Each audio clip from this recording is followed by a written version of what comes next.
Hi, I'm Josh. I'll do my intro in a minute. I decided, I saw this as like a nice cozy room we're in, so I decided to totally change up my talk. I threw away my slides, so I'm not going to make you sit through slides. And we're going to make it a bit more conversational. I actually want it to be a little bit of a joint therapy session. I still have lots of stuff I want to tell you about, but I want to hear from you folks as well. So what I'm going to do is, to end this talk, one of the people inside the room, and I'm sorry for the virtual people that can't take part in this, but I will. I'll send you good wishes. One of you in the room is going to win this Lego Technic kit, this beautiful McLaren that you can paint black and turn into a Mercedes if you so wish. There was a joke before about why did I paint McLaren? They don't do the Mercedes one. And so it's going to be a bit of an interactive talk. It's called How to Bring Order to API Chaos, and my machine has gone to sleep. Let's keep it awake. There we go. And so actually, I'm going to want you folks to participate. So before I get into it, there's one other thing you need to do to win the Lego, and that is follow me on Twitter by the end of the session. So get your phone out, go to twitter.com/Zuplo, and give us a follow. So a little bit about me. My name is Josh Twist. I am the co-founder and CEO of a new API gateway called Zuplo. My background, I've been in this space for a long time. I've worked on APIs and developer tools for the last 15 years or so. I was head of product for payment methods at Stripe, so looking after all of the APIs for all of the payment methods except credit card, so everything from ACH debits to all the wacky European payments that we have. Before that, I was at Facebook for 5 years, where I led Facebook Analytics and created a team called Facebook Music. So I don't know if it's in Europe yet, but if you ever watch music videos on Facebook, that was my team that did that. And then before that, I worked at Microsoft, actually, where I have some of the most relevant experience to what I'm doing now, because I actually founded the Azure API management team. I started a lot of products at Microsoft. Anyone an Azure customer here? Okay, couple. So if you know Logic Apps, if you know Power Automate Pro, it used to be called Microsoft Flow, which is like a prosumer thing, mobile services, and Azure API Management were all created by me and my teams. Azure API Management was created through an acquisition of a company called Epiphany, the best name for an API product ever, I think. Pretty genius, right? That's an API instead of EPI. And actually, at Microsoft, towards the end of my time there, I led an initiative called the One API Initiative that was sponsored by the big man himself, Bill Gates. He wasn't the CEO anymore, but he was acting as a technical advisor. So I actually presented concepts to Bill a few times about this. And some of the learnings I'm going to talk about today kind of come from some of those experiences of what we were trying to do at Microsoft. You can follow me personally on Twitter at Josh Twist. And if you want to email me, josh@zuplo.com. By the way, if you're interested at all, just send me an email saying send me the PDF. And everything we work on here together, I will send to you as a PDF at the end of the talk. So just send me an email, say hi, and say, can I have the PDF, please? So before we get into it, normally I would say, this is what I'm going to tell you about API Chaos. But actually, I want some contribution now. Remember, you're going to earn your right to win this Lego. So I don't know who's going to start us off. But if I say API Chaos, tell me, what does API Chaos mean to you? What does API Chaos look like at your organization, if it exists? Or what do you think it might look like? Microsoft is everywhere. Microservices is everywhere on every cloud. And so does that mean like one organization might be using multiple clouds, for example? So you've got people in AWS, microservices, like what do you do with that chaos? That's a good one. That sounds pretty chaotic. Other suggestions? Yeah, also microservices, but domain teams working on different customer requirements in parallel without communication. Working on different problems, would you say? Without different problems, without communication. So kind of a collaboration issue really across teams though, yeah. Another hand up there. Maybe breaking changes after a new deployment. Oh, that's a good one. So that is you change something and you've broken your customers or something, yeah, basically, like you're not versioning, you broke the back end or something, so like not testing or something. Clear boundaries, responsibilities,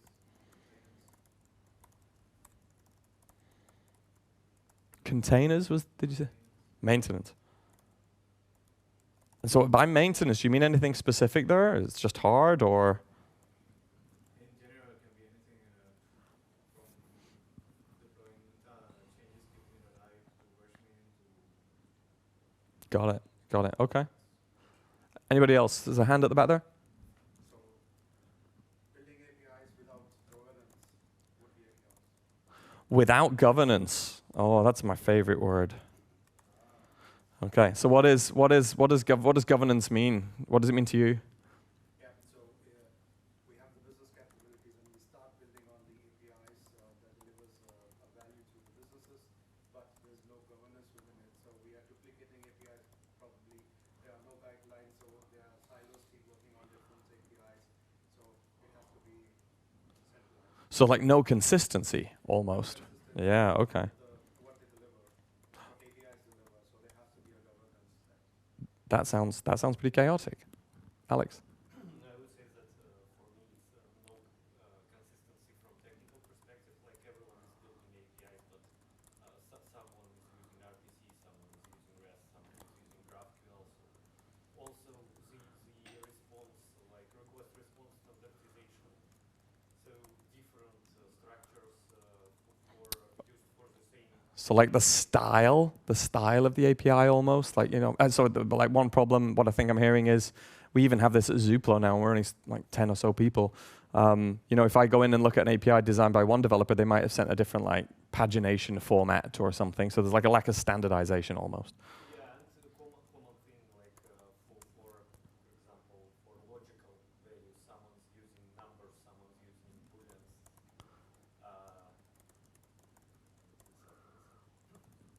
Jeffrey? Kind of an extension of that actually is differing views, mostly justifiable, but differing views on how tolerant the variation in data submitted. I think, give me an example. Yeah, a good example is if you receive timestamp. Hmm. Require that to be UTC.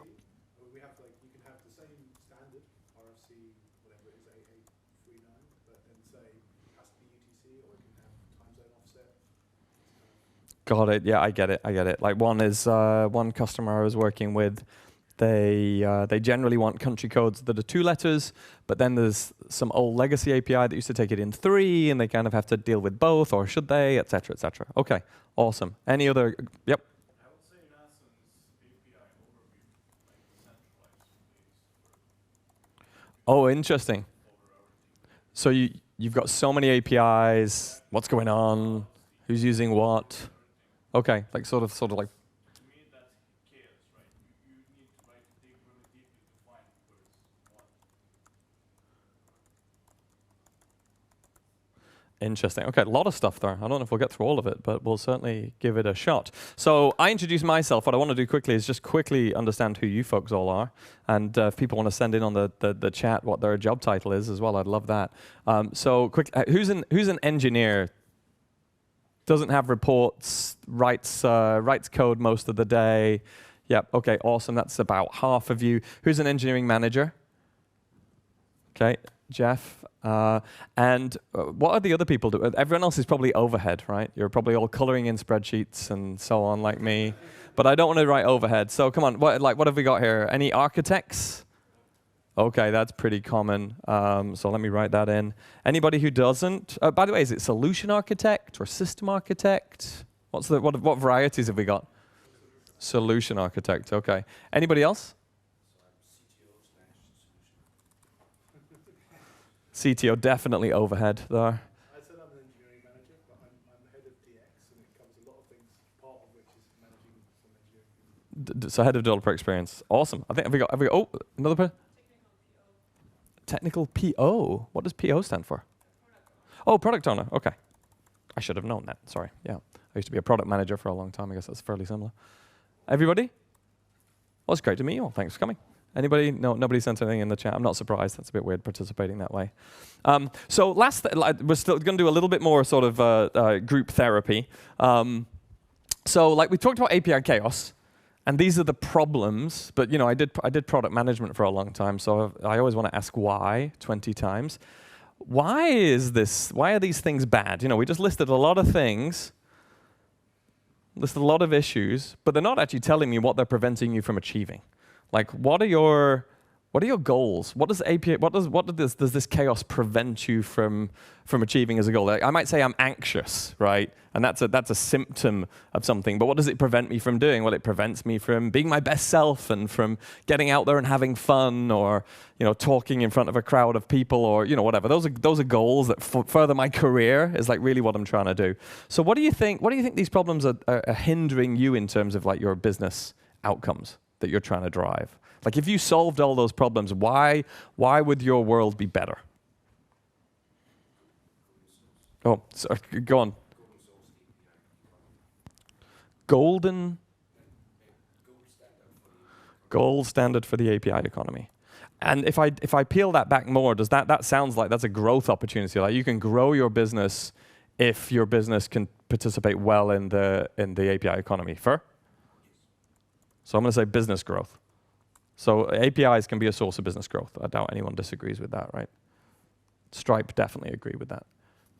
Alex? So I would say, like, getting back to the keynote about sustainability. So if we move, like, in an agile way and solving the technical problems with API all the time, so we are missing on the strategic perspective, and that's basically results in a lot of effort being wasted across the organization. Oh, so if I'm going to turn that into one word, I didn't see the keynote because I was at my stand. I thought sustainability was about like green recycle issues. I didn't realize this. Could I call that like efficiency? Like you want to be efficient, right? When you do stuff, and faster and quicker and leaner. Is that a fair shorthand for what you're saying? Yeah, I want to go also in that direction, like it prevents us to delivering efficiently, fast, and consistency information to our customers. So tell me about the consistency of information to our customers. Like why is that important to you? Or why is it important to your customers? Because maybe that's what they're expecting to receive. So if I was to paraphrase, I think maybe you want your customers to be successful in terms of onboarding to your API, and consistency helps them do that more effectively, right? They have a good developer experience, which I think Jeff would. Yeah, okay. I want a good developer experience for people using my API. And again, I think it kind of comes back down to business growth, right? Like Stripe is probably the kind of the gold standard still, I think, in terms of when people talk about like good APIs. Although I think the most recent version is pretty bad, honestly. But independent thought, don't show that in the video. It's not a controversial thought. Lots of people argue about this. But yeah, it can definitely help with growth, right? It can be a part of your success. Like Twilio talk a lot about time to first call. Like how quickly can someone make a call? That's like shortening the funnel, increasing conversion, making me more money. Jeff? I was just going to come to the same point, Zeppi, and I think when you start having competitors in your space, the developer experience, if you're an API-only company, the developer experience you present, which is what we're talking about here to a large degree, can be like the entirety of your competitive advantage.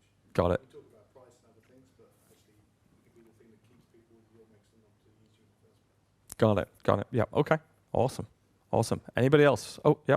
Yeah, when it comes to governance, we have mentioned there are two risks. First, the security risk. Security risk. Great one. Yeah. And the second risk is if something breaks, figure out what. So like maintain like observability and yeah. And that matters because like if we peel it back one layer, security, because none of us want to be the business that has the headline in the news, right? That, subject to another leak, right? And then the observability is if something goes wrong, hopefully it doesn't, so we want reliable APIs as well, then I need to be able to fix it quickly because downtime is bad for business, bad for growth, bad for lots of things. Yeah. Another one, maybe not all that our apps are being used. Oh, so getting adoption, driving adoption, basically. Yeah, like is there is a chaotic that our customer cannot understand how to use it, or it's impossible for them to use it at all because it's a mess. There's no documentation. Yeah, awesome. Okay, yeah, that makes sense. Again, and boils back down to that, like being successful as a business. Did you have another thought, Alex? Yeah. So I wanted to add a couple of things. So first of all, complex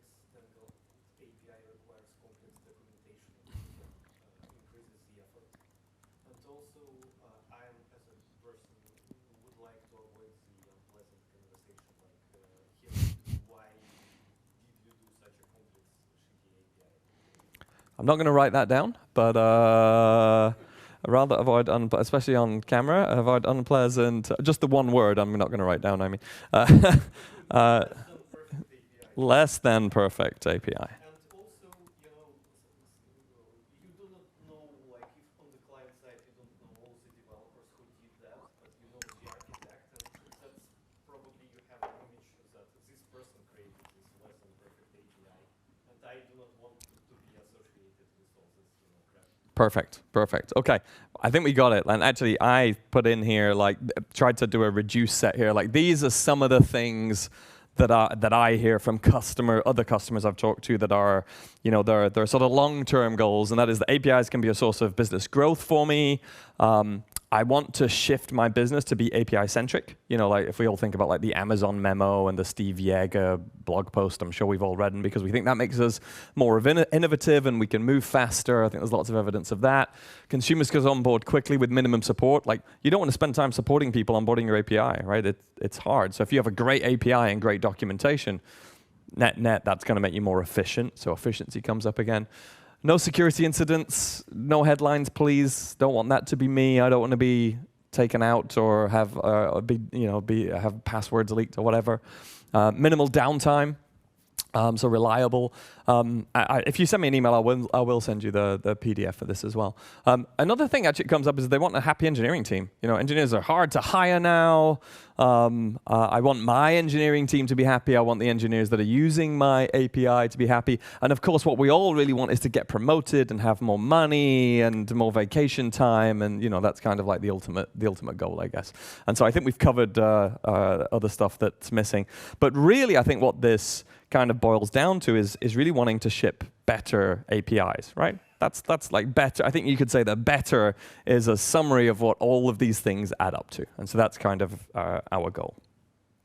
So I won't go over this again, but this is what a better API looks like. It like checks all of these boxes.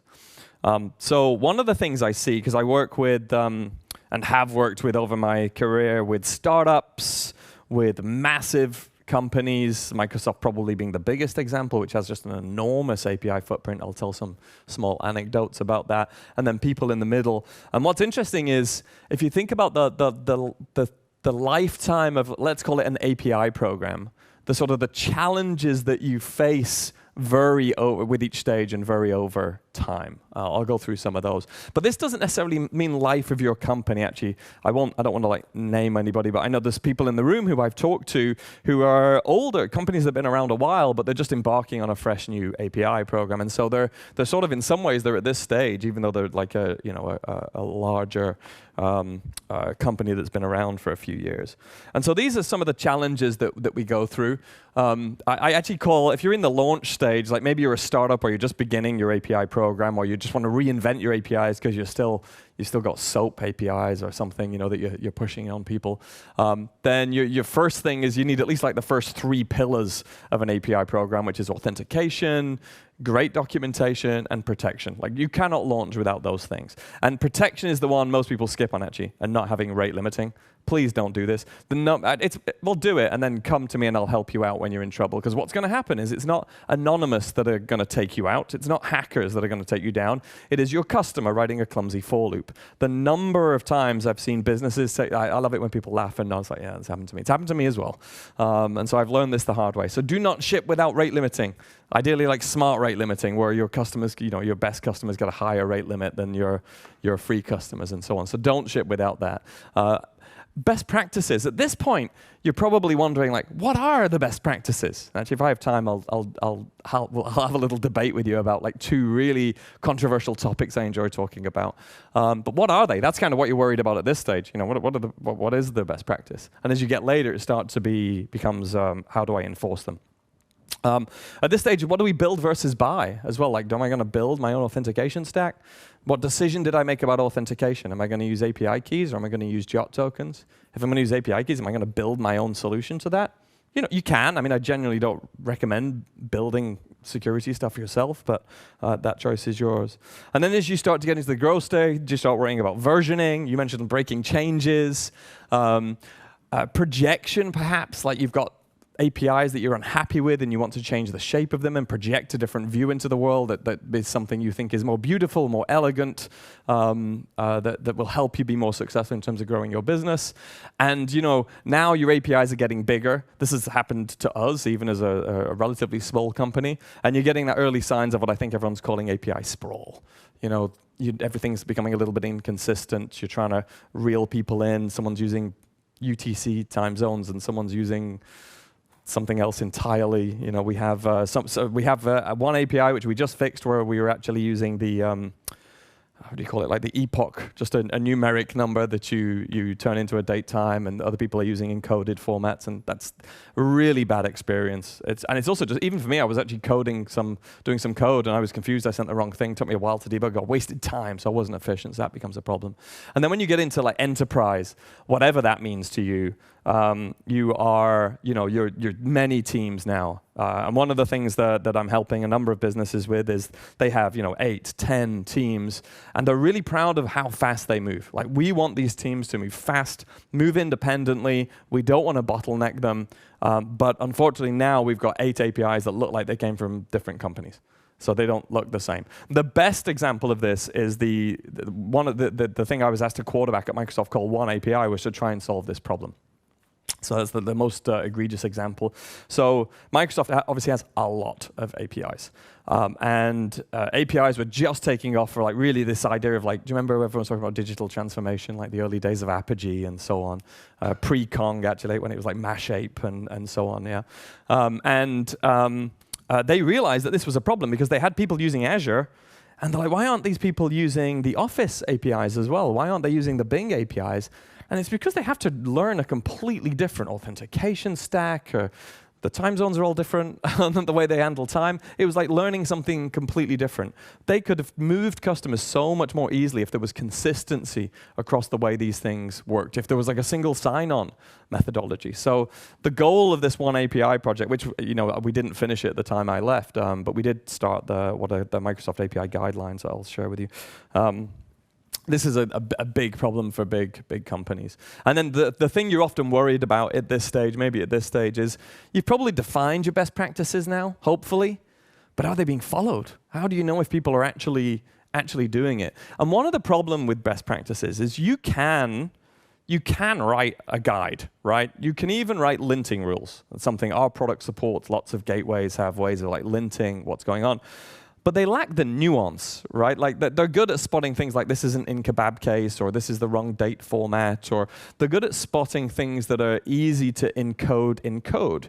But they're bad at spotting things that say what is a great API design, what is an intuitive API design. I don't think there's a way. We don't have the technology today. We probably will soon with AI. If we can generate these images with DALL-E, I'm sure we'll have an AI that can look at an API and go, this is a good design, nice.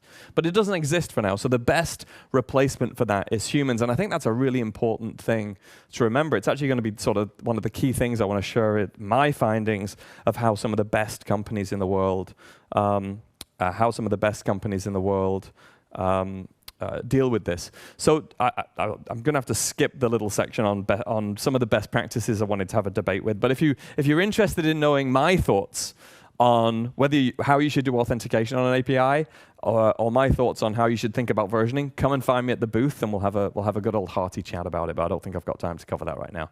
So I've just outlined all these problems. I want to do a really quick list of like what are the things you might do today that help solve those problems? What are you doing in your business? What are you doing that would solve some of the issues we've outlined, like consistency? What are people doing to try and make their APIs more consistent today? What's the approach? Have a designated department with a designated person who's responsible for governance.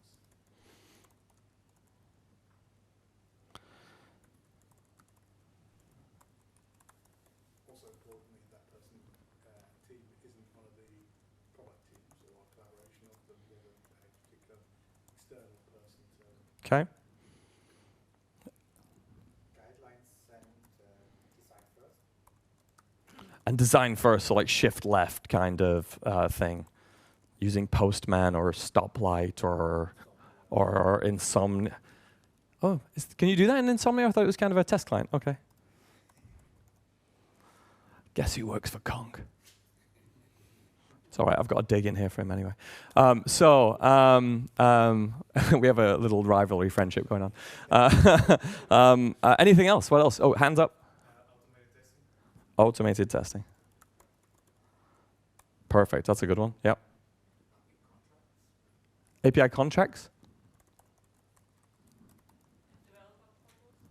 Developer portals, interesting, okay, yeah, that's a good idea because that helps people learn and so on, yep, it's a good one. Anything else? API contracts in terms of standardization. What do we want people to follow? Make that a sub-point. Anybody doing linting on their APIs? Using things like Spectral? You're using Spectral, okay. Also, we have a big stick. You have big what, sorry? A big stick to hit. A big stick to hit people with, I'll write that down. Not going to say I agree with that one necessarily, but... Oh, software frameworks, that's a good idea, yeah. So like you're not building everything different every time, you're going to use some kind of framework, and then we said Spectral, right? So I think these are all great things. I'm not going to disagree with that. Maybe the hitting people with a stick. It's got to be pretty egregious to get the stick out, I think. Exactly, yeah. But actually, what I want to say is what you'll notice here is a trend towards governance with a capital G, I call it. Governance with a capital G. And that's kind of what happens. We want to centralize the processes. We want to have like an API Jedi Council, which I guess is kind of what I think you were describing, Jeff, a little bit about. You have this anointed, this central person. We want stringent and inflexible guidelines. And then often, if you're using a gateway in particular, or you essentially end up creating this iron throne. Actually, Ronnie and I were chatting yesterday, and this kind of concept came from that. I don't know why I chose to put a little gorilla on the throne. Not sure. I'm not sure. I don't know why that. I don't know. I just did that this morning. Anyway, so that becomes a problem because actually, I don't know if many of you use this. If you're using a gateway or an API management product, or even just pushing in some of these processes, you end up with this issue where engineers feel like the world in which these APIs are being governed and managed and controlled is in a separate place. It's on a pedestal. It's not something that's accessible. I have to ask for permission to change something or to try something. It's hard for me to get access to this thing. And I actually think that's a mistake, and that's not what some of the best API companies in the world are doing. And the reason for that is it really impedes we talked about efficiency. It really impedes your velocity, the autonomy of the engineering team. We mentioned we want happy engineers, and it often creates a bottleneck. And Stripe did this at one point, actually. They had this API Jedi Council. It became an absolute nightmare. They couldn't get anything done. It became like a very bureaucratic process. And Stripe, like all of these companies, they really believe in speed and velocity, and so that became an issue. So, and the same at Microsoft, actually. And so folks are looking for ways like, how do we actually enable teams to move much faster? And the key thing, that the most important, if you take away one thing from this talk, is that what you really need to do if you want to achieve most of these goals is shorten and tighten the feedback loop that your engineers and the people working on their APIs are exposed to. And if you have this iron throne problem, that is a tremendous way of lengthening the feedback loop. Like, how do you get two teams to collaborate? How do you get them to collaborate efficiently if it's very hard for me to get something changed or very hard for me to have my own environment? And so you really want to enable collaboration at every level. And actually, I think one of the companies that's best at this is Facebook. I mean, obviously, it's a phenomenal engineering team. React, GraphQL, like all of these things came out of that place. But one thing a Facebook engineer can do is they can deploy in minutes for them to play with on their own the entirety of Facebook. It's just a simple command line task. They'll deploy the whole of Facebook for them to go and play within the Grok on. So they can just have as many environments as they need. They can fire them up very quickly. And that changes the game around collaboration. You know, if I want to try a feature, I don't have to, for me and say Jeffrey and I are collaborating on some work, I don't need to go and ask for permission of whoever sat on the Iron Throne to say, can we make this change? Can we actually ship this into production or into staging or into QA? You really want to enable everybody to have all of the tools in their hand to make it very easy for others to preview other people's work. Like, that's one of the key things. Now, of course, you should have automated testing. That should be easy. You should have linting. You should have really great, clear guidelines, but I would argue they should be somewhat flexible. But the truth of the matter is, linting, guidelines, this ability to warn during development and blocking going to production, they're important, but they don't support what is the real nuance and the creativity that goes into actually creating a beautiful API, right? You just cannot write that in linting rules. So the way you've got to do that is you've got to enable your human people, your human capital, to enable them to work together, preview what's going on, see in advance as early as possible, and shorten that feedback loop. So I believe this so strongly that despite the fact I worked on Azure API management and have been in the gateway space for a long time and know it's like a very crowded field, you know that when at your talk a person from Kong shows up, that there's a lot of competition here. And so why did I create a gateway? Then is kind of the question. And the whole focus is that we wanted to change this. We wanted to make this kind of workflow phenomenally easy with Zuplo. So that's actually what we did. And I hope you've taken something away from this session that's useful for you without it being a plug. But obviously, I am going to talk a little bit about Zuplo whilst I'm here. But nonetheless, even with all of these tools, with Kong, you can automate deployments. I think it's something that you really, really want to focus on as a first principle, is enable collaboration at a human level and make it very, very easy to shorten that feedback loop as people do work on APIs. And so that's been a laser focus for us in Zuplo. And so some of the things we've done to enable that is things like you can have unlimited environments. So don't think about production, staging, and QA being the environments you deal with. I have a customer right now who's paying for 250 concurrent environments, and we do it very cheaply. It's like a low marginal cost for us. And so what that means is now every team, if two people are collaborating on a project, they get their own deployed instance of the gateway, and it's live in under 20 seconds. So it's crazy easy. Shorten that feedback loop. I'm working on something, right? Let's imagine Ronnie and I are working on an API. We've done some changes, and now we want to share that change with the world. The best thing we can do is actually put a live version of that out onto the internet with a developer portal that shows the changes, so people can see what the new API is looking like, and they can review it in review it and test it in a very easy way. And so that's one of the things we've worked hard to do in Zuplo. And so we've done some of the things like, deployments are really quick as well, by the way. It takes like 20 seconds to deploy to the edge. We deploy you to the edge at 250 data centers around the world, and we have integrated automated testing and linting with federated rules as well. If anyone wants to join our beta on that, just send me an email and I'll add you in it. So that's what we've done. And with your permission, actually, I'd love to give you a quick live demo and show you what this looks like. Does it sound interesting? You want to see it? OK, let's do it. So we've got 10 minutes left. Let's see how much we can get through in 10 minutes. So what you're seeing here is our portal. And what I'm going to do is we're going to create an API management layer over an existing API. I'm just going to use a demo API for now that's a to-do list API, and we're going to add a bunch of things and very quickly launch our API program. I'm just going to show you how fast we can do this. So I'm going to create a new project. I'm going to call it API Conference.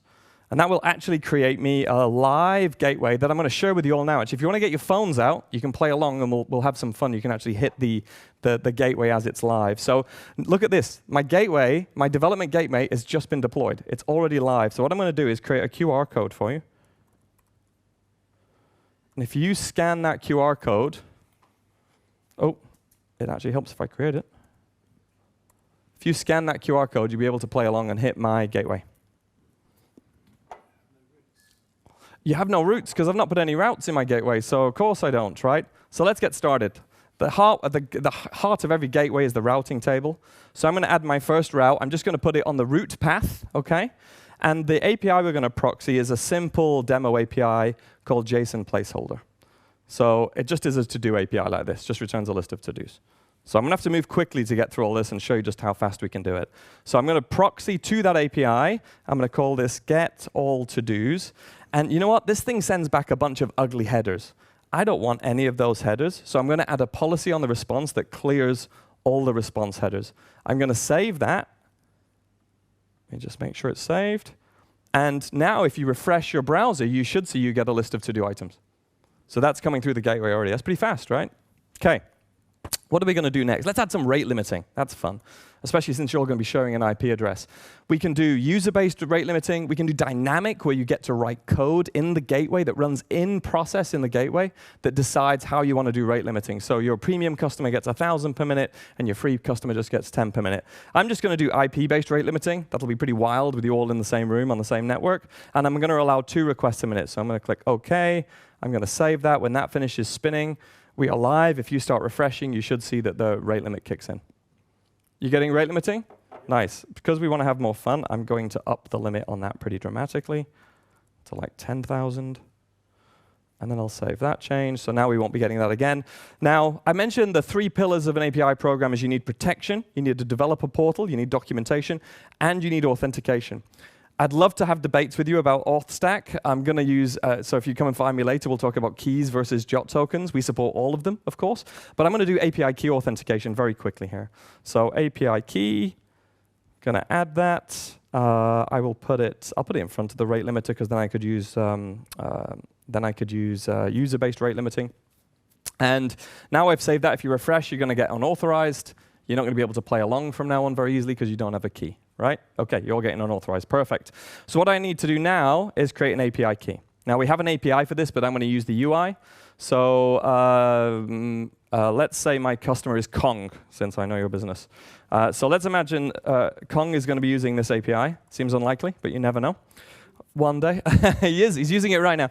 So we're going to generate a key. I'm going to make myself the manager of this key because I'm going to be giving the demo. So I'm going to save that. And then what I'm going to go and do is take a look at my developer portal. And so here it is. So this has been generated based on everything that we've done. And to prove we really care about developer experience, we have dark mode. You've got to have dark mode. Thank you. Thank you. There we go. I didn't think that would be what got a round of applause, but thanks. And you can see it says protected by API key. So what I'm going to do is sign in with my identity, josh@zooplo.com. And notice it says, oh, Kong, but you don't have a key. So I'm going to create a key. I'm going to copy that. Now notice that key has a special format. That's because we support API key protection. So if anyone checks that API key into GitHub, we'll be notified. We'll revoke the key for you. We'll send you an email, and we'll send your customer an email. Depending on your settings, it's up to you. And so we help you protect these API keys as well. So I'm going to copy this, and I'm then going to use our little built-in test client. We are not trying to compete with Postman. Use Postman if you have it. This is just a little tool to help you test out your APIs. So I'm going to do a get, and I get a 401 unauthorized. But if I now add an authorization header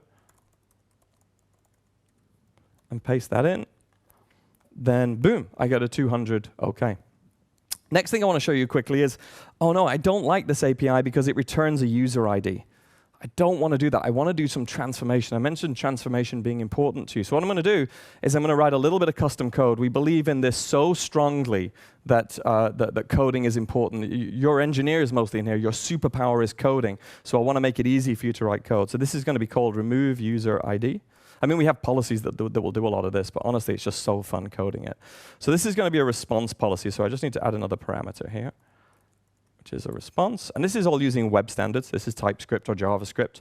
And what I'm going to do is say const data equals, this is going to go on the outbound pipeline. So I'm going to read the data that we're about to send to the client. That equals await response.json, because I know it's JSON encoded. Then data.forEach item. And I'm going to say delete item.userid. That's going to remove that user ID property. And then I'm going to return a new response. Just, JSON.stringify data. I'm going to hit save, OK? And that change will be live. And actually, just so you can all play along, I'm going to remove the API key protection and save that. And with a bit of luck, if I didn't mess up my code, you should, yeah, guess what? You've got to add the policy. So now I add the custom policy.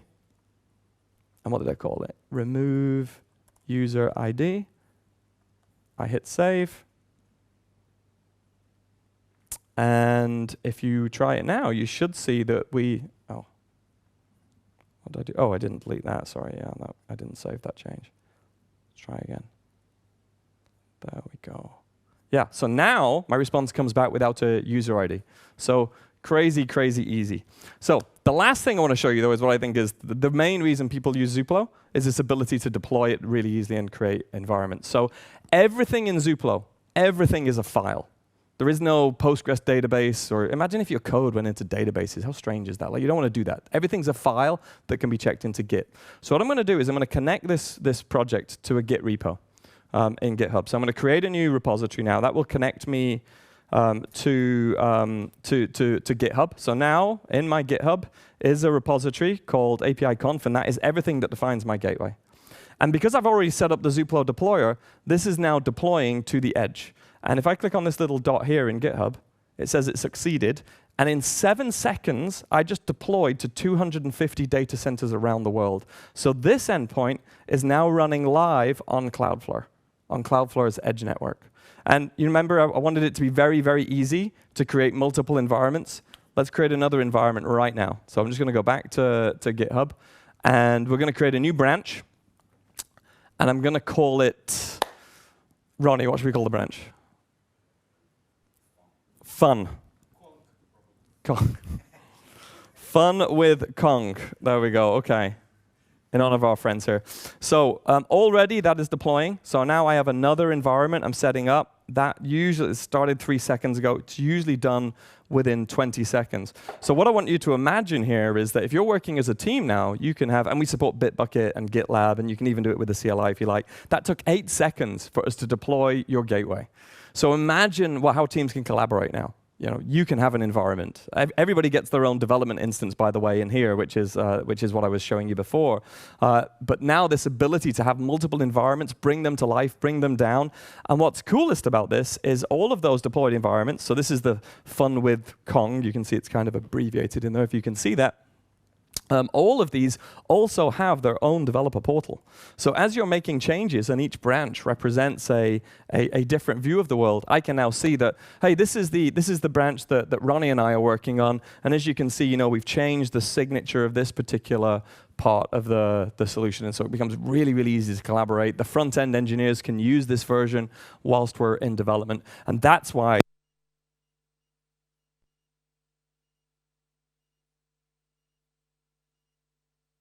I think it's died. Oh, there we go. It's back again. Fell out my pocket. So that's why, that's one of the key ways that we've tried to design Zuplo. We want it to be extremely easy to collaborate. Whether you use Zuplo or not, you should be trying to achieve these goals of like rapid collaboration, shortening the feedback loop, developer joy, ease of programmability. That's the whole ethos of the product. Anyway, so apart from the plug for Zuplo at the end, I hope you found the talk and the other content useful in terms of best practices. And if you want to, I'd love to have a chat with you all about API keys versus JOTs and versions and what I think about that as well. And we'll get into some arguments later. But for now, let's switch to questions. Anybody got any questions? How would I see them on the chat here? Would they just come up in this window? Yeah, okay. No questions? Nothing? Okay. Something important. So where's the code? Where is the developer developing? So where is it?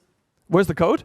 Oh, so in this case with Zuplo, you can edit the code in here. It's like literally just in a web IDE. But we actually have customers, because I showed you what the GitHub repo looked like for this, right? We have customers who also develop in VS Code, because all of this is just files. So the files are here, modules.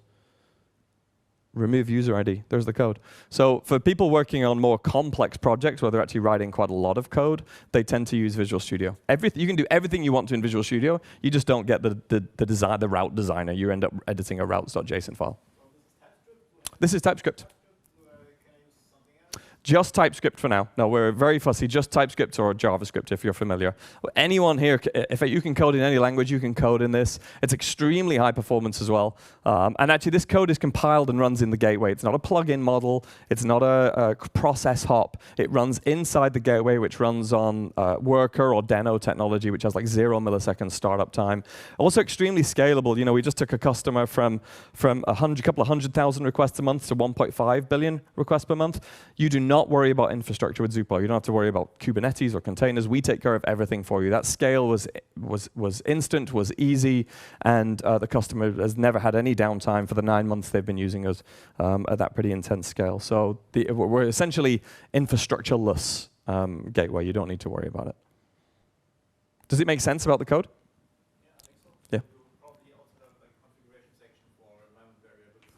Yes, yep. The environment variables are not stored in source code, of course, but yeah, in environment variables here, we have a system here where you can sort of add variables, decide where the environments go. That's an important thing, because obviously your backend is going to vary by staging environments. And notice our environment variable system, it might look a little complicated, but that's because you might have 250 environments.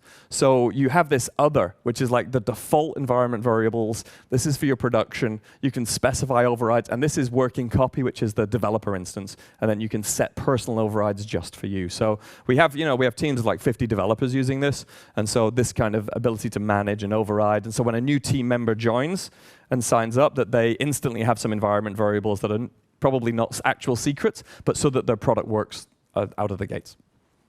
So observability is a big thing today, but Yeah. Yeah, so we have some built-in analytics, but the main way we do that is through plugins. So we can send to Datadog, Grafana, all of that kind of stuff. We'll just pump our data out to whatever solution you have, GCP logging.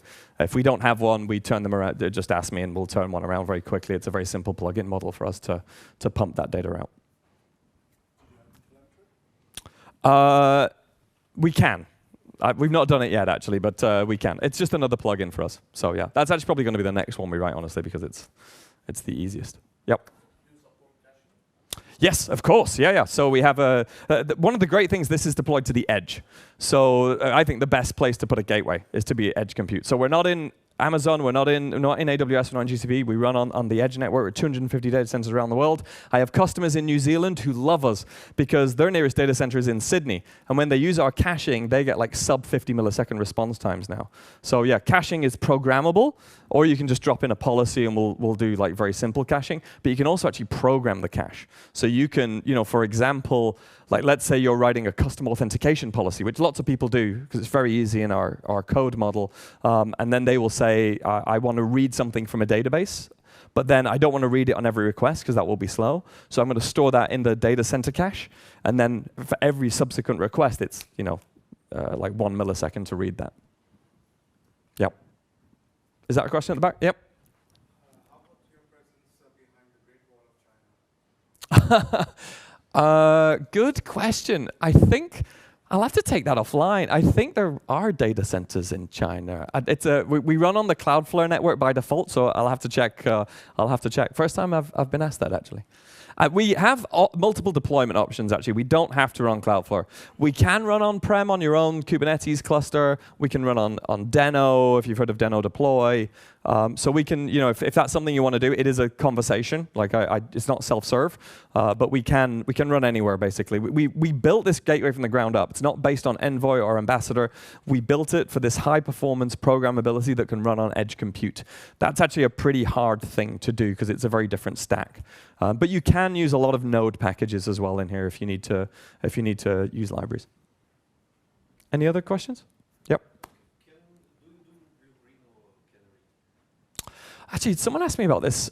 Yes. That's probably a bit of an involved conversation, but actually what we've done with some customers that are doing this is, I didn't show you this actually, but in terms of programmability, when you are setting up a route, here you see we're doing, if I show you, if I zoom in a bit more, you see this is doing a rewrite to, this is the endpoint where it's going to. You can also put this in environment variables so that it can vary by environment, of course. But we have other options.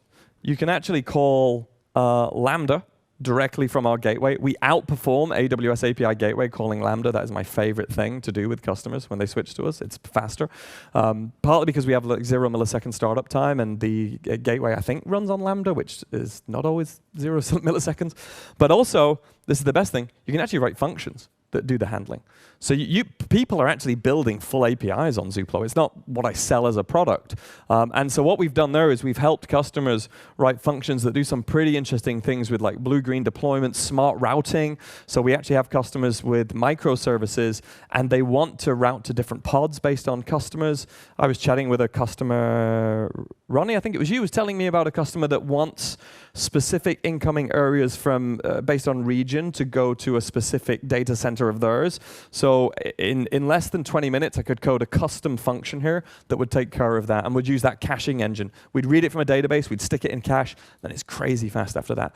And when people need to do customization like this, honestly, I had one customer came to me, their back end was flaky, kept going down, and they were ingesting AI data, and they said, Josh, can you help us out? I was like, yeah, sure. What we'll do is we'll always send back a 200 OK, but we'll write you a policy, and it was 7 lines of TypeScript that will take every request that comes in, and if you error, we will write the request to S3 storage in Amazon and send back a 200 OK. They never need to know that you went down, and then you can, after the fact, you can like re-ingest the data, right? That took me 20 minutes with them to write that policy. They were live in 20 minutes from asking me to do that to getting it out. It was 20 minutes it took us to do that. So that's what I mean by like speed and velocity. We wrote it together just here in the portal, and it was 7 lines of script. Actually, I have a YouTube video showing what that code looks like. Anyone else? I think we're long on time, actually. So, well, awesome. It was really fun hanging out with you all. Thank you for co-presenting this with me and helping build out the deck. I'm going to be over on the Zuplo stand, so if you have any other questions or you want to come and have a fight about API keys versus JOT tokens and URL versioning based versus header versioning, if you want a copy of this thing we did as a PDF, just send me an email, josh@zuplo.com, and I'll send it you. And yeah, and if you want to, actually, also, we don't advertise it much, but if you want to sign in and try this, you can just go to the website and there's a little sign-in link, and you'll get a free trial for 14 days. And tell your friends. Thank you, thank you.